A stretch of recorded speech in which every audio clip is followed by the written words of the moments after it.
Hey my loves, you can call me Lashe, and today I'll show you how to sew this beautiful dress you're looking at. The link of the drafting and cutting video is in the description. Make sure to watch till the very end as you don't want to miss out on any important parts. Don't forget to leave a like, drop your comments in the comment section, and subscribe to my channel. We will be starting out with the 3-way bra cup. I already showed how to draft and cut this in a previous video, so be sure to check that out. Pick the 2 lower pieces, place them right sides facing each other, and sew them together. Before you do this, you can decide to write out the center front or indicate with arrows so you don't get confused. It is important to make sure you use one of our best friends, pins. This will save you a whole lot of hassle and ensure you don't mix things up. Repeat this for the other side and the lining pieces, not forgetting to place the lower pieces right sides facing each other. You can decide to interface the 3-way pieces, although I didn't do that as I will be adding a bra cup later. One very important tip while joining the upper and lower pieces together is to open the seam of the lower piece before joining. You can make use of a pin to hold this in place. This will make sure that there is no bulge after you're done sewing. Tip number 2 is to make sure you sew in a straight line while joining the upper and lower piece together, so that it lays flat against the bust. Once you're done joining the upper and lower pieces of the main fabric and the lining, you can go ahead and notch the seam in between the upper and lower parts. You know it's a curved area, and this will ensure that the seams are relaxed. Don't be stressed out in case the upper part is longer than the lower part when you're done joining. All you have to do is just trim out the excess. And now that we're done with sewing all the pieces, it's time to give the bra cups a very good press. While ironing, make sure to open the seams and iron in between them. You can make use of a very good steam iron, if you have one, to ensure smooth ironing. And if you don't have one, you can manually spray the bra cups with a spray bottle. Tip number 3 is to make use of a tailor's ham while ironing. This will ensure that you can get into all the curves without creating new crease lines. I am currently making use of my homemade tailor's ham. Let me know in the comment section if you would like me to make a video on how to make one. Once done with ironing, it's time to join together the yolks. So go ahead to pin both the yoke to the connecting piece. Make sure the right sides are facing each other. Once you're done pinning, connect with a straight stitch, after which you can go ahead and top stitch. Once you're done top stitching all the connecting parts, it's time to turn the main fabric with lining. Turn the Queen Anne neckline, but don't turn the cup section or the armhole section. And that's because we're going to be connecting both the bra cup and sleeve respectively. For a clean finishing, turn the sides with the lining as well and turn the bridge section too. Repeat the same thing for the other side as well. I would show the clips of me sewing, but I don't want to waste your time or make this video too long.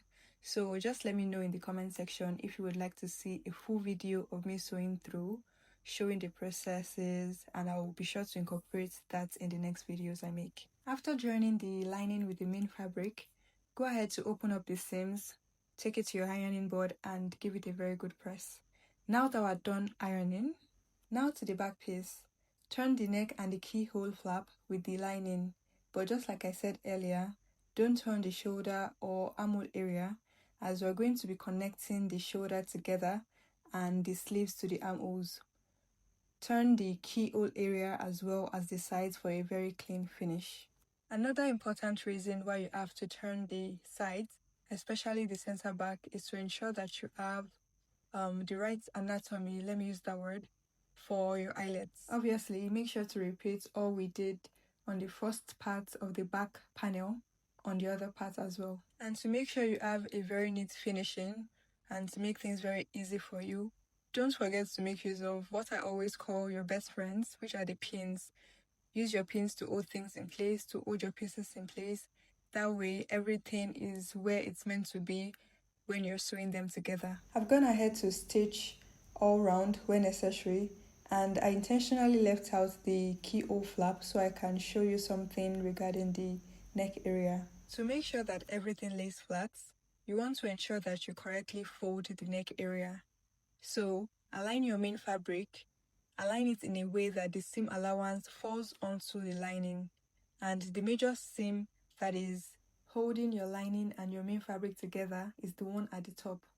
the top stitching seam will fall on the lining. Do you understand that? Please, if you don't, just reverse the video a couple of seconds, rewatch, and ensure that you get exactly what I'm explaining. Now make sure you notch the keyhole area, the curve of the keyhole area, just to make sure that when you turn the fabric to the right side, the area is properly relaxed. I'm done with that, and now it's time for the main character of this whole show, the eyelets and the bonings.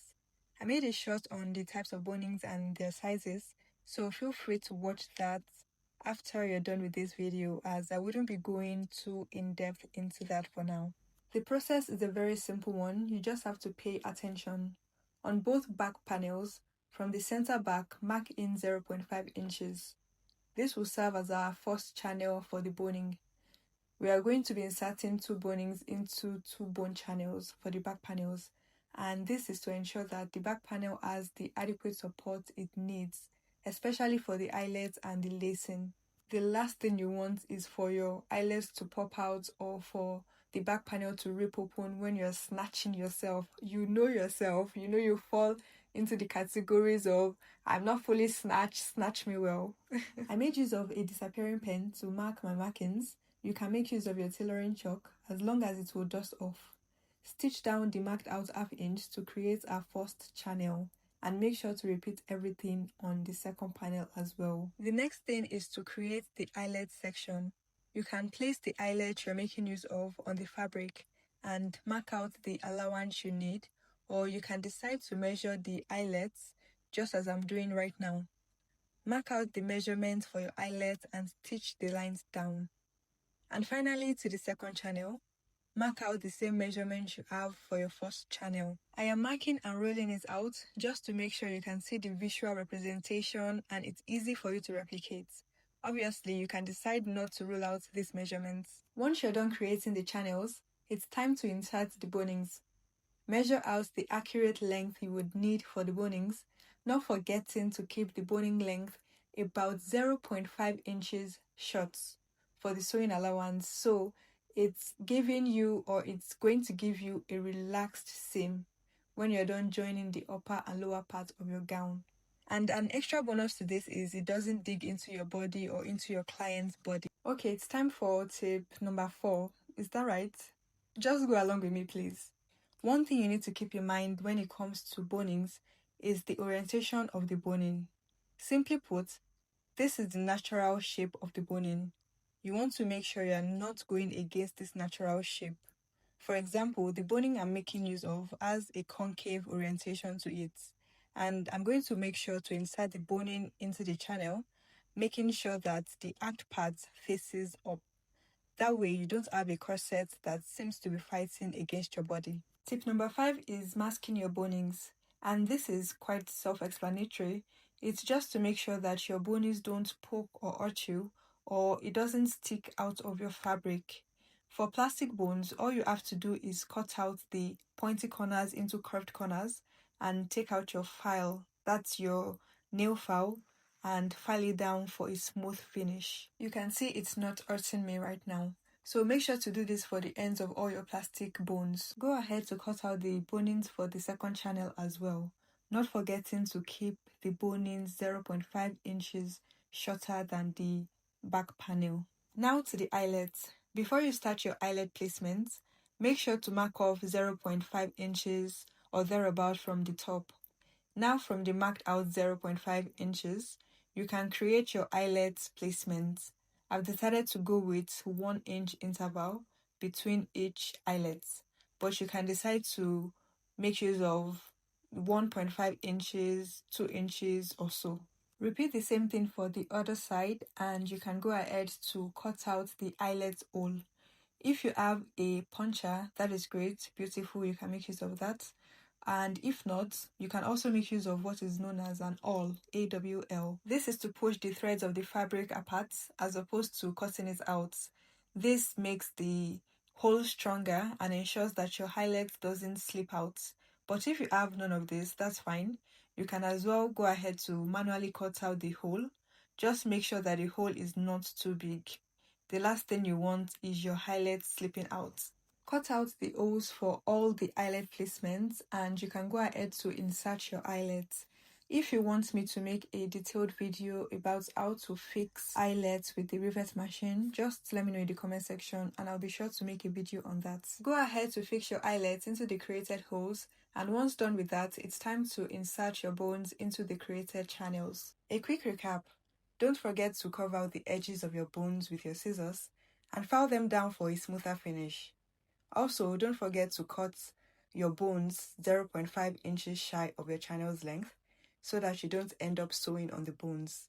You can't really sew on plastic bones anyway, so this will definitely save your needles from breaking or damaging. Once done with that, it's time to create the channels for the back panels. Pin down the sides, making sure to pick the main fabric and the lining, so the lining doesn't shift underneath. I am creating just one channel as about 2 inches is for the seam allowance. I explained earlier that you can play with your channel creation as long as it serves the purpose of structure, support, and shape provision. Repeat the same thing on the second panel and you can go ahead to sew down on the marked out channels. For the remaining channels, I'm going to be making use of ridgeline bone. And to mask the pointy and sharp parts of a ridgeline bone, all you have to do is make use of a masking tape at both ends, just like I'm doing right here. Be sure to cut off the excess once you're done masking, and make sure to do this for all the bones you'll be making use of. And even though you can sew on a ridgeline bone, it is advisable to still cut the bone 0.5 inches short of your channel's length so that your seam lays as flat as possible. Now this is how the back should look. You can see it's very neat with the eyelet sitting perfectly in between the two boning channels. And now to the front panel, where I'll be sharing tip number 6. When cutting out the pattern on my main fabric, I would make sure not to cut out the front yoke as well, as there is no point, you just end up joining them back together. But depending on the style you're going for and depending on what you're working with, you can decide to cut this out. It's totally up to you. Before creating the bone channels on the front panel, let me give you a quick look into the sketch I made so you can see how I will go about marking out the channels. So with that in mind, mark out the channels where you want them to be, but make sure to use a generous amount of pins so that the main fabric and the lining don't end up shifting. I know sometimes some of us like to play master when sewing, but what really matters is the end results. So with that in mind, it's best for you to just roll out the marked channels with an invisible pen or chalk so that you can easily sew on these marked out channels without the lines looking crooked or what have you. Measure and mark out the channels on the areas you want, not forgetting the sewing allowance. The last thing you want is to insert bonings where your sewing allowance would be. Once you're done marking the channels out, you can go ahead to sew them down, and you can see that everything is coming together beautifully. I'm sure by now you agree with me that sewing a corset is not as hard as some people make them out to be, especially when you follow the highlighted steps. And now to the star of the show, joining your bra cup to the front panel.